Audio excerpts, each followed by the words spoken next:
दुनिया एक बड़ा सा जाल। यह जाल इतना बड़ा और जटिल है कि इसमें फंसने से कोई नहीं बच सकता। हर कोई इसमें उलझा हुआ है, चाहे वो अमीर हो या गरीब। एक बार की बात है, एक गरीब आदमी चूहेदानी बेच के अपना पेट पालता था। उसकी जिंदगी बहुत कठिन थी और उसे हर दिन संघर्ष करना पड़ता था। वो हर सुबह उठता और अपनी चूहेदानियों को बेचने के लिए निकल पड़ता। वो दुनिया को हमेशा एक बड़े से जाल की तरह देखता था। उसे लगता था कि जैसे हर कोई किसी न किसी जाल में फंसा हुआ है। वो खुद भी इस जाल से बाहर निकलने का रास्ता ढूंढ रहा था, लेकिन उसे कोई रास्ता नहीं दिखता था। उसके हिसाब से सब लोग मतलबी थे, बस अपना फायदा देखते थे। उसे लगता था कि दुनिया में हर कोई सिर्फ अपने स्वार्थ के लिए जी रहा है। लोग एक दूसरे की मदद करने के बजाय एक दूसरे का फायदा उठाने में लगे रहते थे। वो अकेला था, उसके दिल में किसी के लिए जगह नहीं थी। उसकी जिंदगी में कोई दोस्त नहीं था और वो हमेशा अकेलापन महसूस करता था। उसे लगता था कि जैसे उसकी जिंदगी में कोई खुशी नहीं है। हाँ, दुनिया तो एक बड़ा सा जाल है। इस जाल में फंसकर लोग अपनी असली पहचान खो देते हैं। वो अपने सपनों और इच्छाओं को भूल जाते हैं और सिर्फ इस जाल से बाहर निकलने की कोशिश में लगे रहते हैं। लोग बस अपना फायदा देखते हैं, उन्हें दूसरों की परवाह नहीं होती। इस जाल में फंसकर लोग अपने रिश्तों को भी भूल जाते हैं। वो सिर्फ अपने स्वार्थ के लिए जीते हैं और इस जाल से बाहर निकलने की कोशिश में लगे रहते हैं। लेकिन इस जाल से बाहर निकलने का एक रास्ता है। अगर हम अपने स्वार्थ को छोड़कर दूसरों की मदद करने की कोशिश करें, तो हम इस जाल से बाहर निकल सकते हैं। हमें अपने दिल में दूसरों के लिए जगह बनानी होगी और एक दूसरे की मदद करनी होगी। जब हम एक दूसरे की मदद करेंगे, तो हम इस जाल से बाहर निकल सकते हैं। हमें एक दूसरे के साथ मिलकर काम करना होगा और एक दूसरे की मदद करनी होगी। तभी हम इस जाल से बाहर निकल सकते हैं और एक खुशहाल जिंदगी जी सकते हैं। इस गरीब आदमी ने भी यही किया। उसने अपने स्वार्थ को छोड़कर दूसरों की मदद करनी शुरू की। धीरे धीरे उसकी जिंदगी बदलने लगी। उसे नए दोस्त मिले और उसकी जिंदगी में खुशियां आने लगी। उसने सीखा कि इस जाल से बाहर निकलने का यही एकमात्र रास्ता है और इस तरह उसने इस विशाल जाल से बाहर निकलने का रास्ता ढूंढ लिया। उसने सीखा कि अगर हम एक दूसरे की मदद करें, तो हम इस जाल से बाहर निकल सकते हैं और एक खुशहाल जिंदगी जी सकते हैं। यही इस कहानी का संदेश है। दया और धोखा। यह कहानी है एक नेक दिल किसान और एक लालची चूहेदानी बेचने वाले की। एक दिन एक नेक दिल किसान ने उसे अपने घर रहने दिया। किसान का दिल बहुत बड़ा था और वह हमेशा दूसरों की मदद करने के लिए तैयार रहता था। आओ, अंदर आओ, यहाँ तुम्हें आराम मिलेगा और तुम सुरक्षित रहोगे। ठंड में बाहर क्यों खड़े हो? अंदर आओ, यहाँ गर्मी है और तुम्हें ठंड नहीं लगेगी। मेरे साथ खाना खाओ और आराम करो, यहाँ तुम्हें किसी भी चीज की कमी नहीं होगी। किसान ने उसके साथ खाना बांटा, उसे ठंड से बचाया। किसान ने अपने दिल की सारी गर्मी उस अजनबी के साथ बांट दी। लेकिन उस रात लालच ने चूहेदानी बेचने वाले को घेर लिया। वह सोचने लगा कि अगर उसके पास किसान के पैसे होते तो उसकी जिंदगी कितनी आसान हो जाती। उसने किसान के पैसे चुरा लिए और अंधेरे में भाग गया। वह सोच रहा था कि अब उसकी सारी समस्याएं हल हो जाएंगी। मुझे माफ करना, मैं जानता हूं कि मैंने गलत किया है, पर मुझे ये पैसे चाहिए। मैं नहीं जानता था कि लालच मुझे इस हद तक ले जाएगा। किसान ने उसे माफ कर दिया, लेकिन उसके दिल में एक गहरा घाव रह गया। उसने सोचा कि दया और विश्वासघात के बीच की रेखा कितनी पतली होती है। किसान ने अपने काम में खुद को व्यस्त कर लिया, लेकिन वह कभी भी उस रात को नहीं भूल पाया। उसने सीखा कि हर किसी पर भरोसा नहीं किया जा सकता। दूसरी ओर चूहेदानी बेचने वाला भी अपने किए पर पछताने लगा। उसे एहसास हुआ कि उसने एक नेक दिल इंसान के साथ कितना बड़ा धोखा किया है। उसने सोचा कि वह किसान के पास वापस जाएगा और उसके पैसे लौटा देगा। उसने तय किया कि वह अपनी गलती सुधारने की कोशिश करेगा। जब वह किसान के पास वापस गया, तो किसान ने उसे देखा और उसकी आंखों में सच्चाई और पछतावा देखा।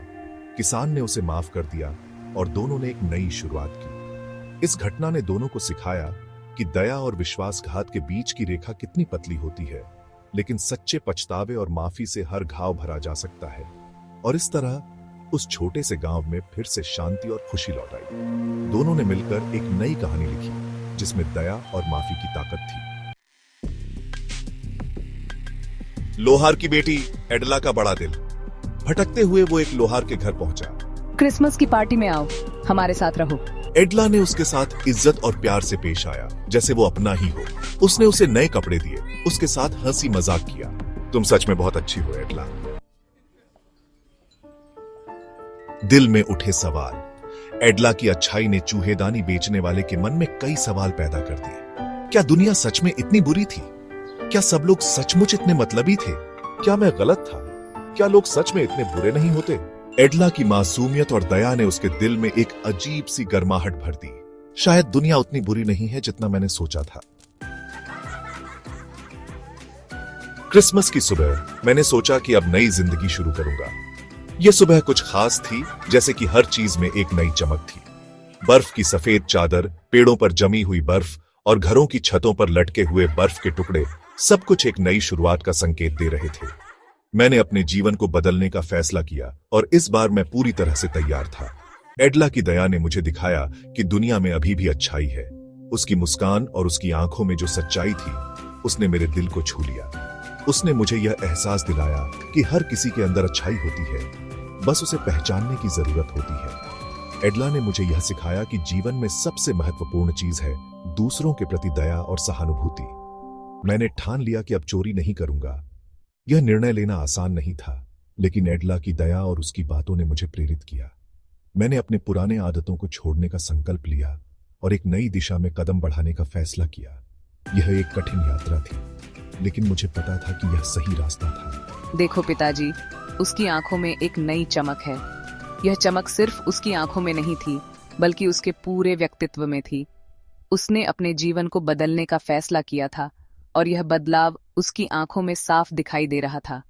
यह एक नई शुरुआत थी और हम सब उसके इस नए सफर में उसके साथ थे। मुझे पता था वो बदल सकता है। उसकी आंखों में जो दृढ़ता और संकल्प था, उसने मुझे यकीन दिलाया कि वह अपने जीवन को बदलने के लिए पूरी तरह से तैयार था। यह सिर्फ एक नई शुरुआत नहीं थी, बल्कि एक नई उम्मीद भी थी। उसने अपने जीवन को एक नई दिशा में मोड़ने का फैसला किया था और हम सब उसके इस सफर में उसके साथ थे। और ऐसे क्रिसमस की सुबह ने चूहेदानी बेचने वाले की जिंदगी में एक नया रास्ता खोल दिया। यह सुबह सिर्फ एक नई शुरुआत का संकेत नहीं थी, बल्कि एक नई उम्मीद का भी प्रतीक थी। उसने अपने जीवन को बदलने का फैसला किया था और इस बार वह पूरी तरह से तैयार था। यह एक कठिन यात्रा थी, लेकिन उसने अपने संकल्प और दृढ़ता के साथ इस यात्रा को शुरू किया। एडला की दया ने उसे एक अच्छा इंसान बनने की राह दिखाई।